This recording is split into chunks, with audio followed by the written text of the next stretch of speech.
Simula nga po nang i-trade ng Phoenix Suns si Kevin Durant papunta sa Houston Rockets, mas lalo lamang nga silang naging aktibo ng husto ngayong off-season. Isa-isa na rin naman nilang sinusolusyonan ang problema.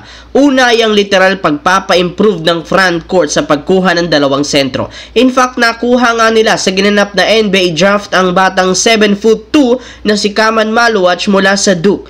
Bukod dyan, nakapag-desisyon rin ng Suns na kunin sa isang trade ng sentro na si Mark Williams mula sa Charlotte Hornets na binubuo ng number 29 draft ngayong taon at isang 2029 first round pick. Kaya dahil sa ginawang ito ng Phoenix Suns, nakabuo sila ng bagong twin tower na magpapalakas ng front court at siyang tutulong kina Jalen Green, Devin Booker at Bradley Beal. Kung inyo ngang matatandaan, isa sa naging kahinaan ng Suns ay ang kanilang inside defense at rebounding, kaya hindi na nakapagtataka bakit ito ang una nilang inayos ngayong off-season. Samantala, maraming ang mga fans ng Los Angeles Lakers ang napo-frustrate na kay Rob Pelinka dahil bukod sa wala itong ginagawang move sa market, wala rin naman silang nakuha ni isa mang batang first round ngayong NBA draft. Pero hindi rin naman ito dapat ipag-alala dahil bukod at mukhang wala rin itong balak biguin ang expectation ng mga fans. Sa katunayan, base sa balita ni Shams, personal nang makipag-usap ngayon sa front office ng Miami Heat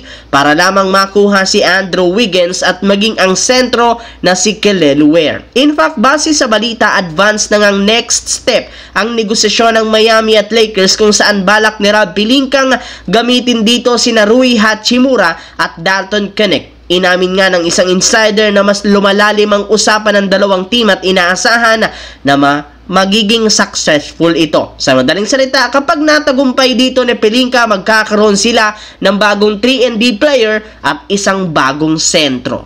Sa kabilang banda, katulad nga ng inasahan, si Cooper Flagg nga talaga ang kinuha ng Dallas Mavericks bilang first round pick. Pinatunayan rin naman ng Mavericks na wala silang balak ipamigay ito o i-trade kapalit ng isang superstar dahil plano nga nila itong itandem kina Anthony Davis at Kyrie Irving na kakapirma pa lang ng extension noong nakaraan. Sa pangyayaring ito, yan na ang unang pagkakataon simula 1989 na nagkasama-sama sa iisang team ang tatlong first overall pick. Kaya expected simula ngayon mas magiging competitive ng husto ang Western Conference. Pero ayon sa ilang mga analysts, posible sa taong 2027 pa magkakaroon ng totoong championship run ng Dallas Mavericks since dito pa lang tuluyang magiging healthy si Kyrie Irving. Bukod dyan, kakailanganin pa nga ni Cooper Flagg ng at least isang taon para makapag-adjust sa laruan at pisikalidad ng NBA, kaya kailangan ng Dallas maghintay pa ng isang taon para makakuha ng kampeonato kung papalarin man.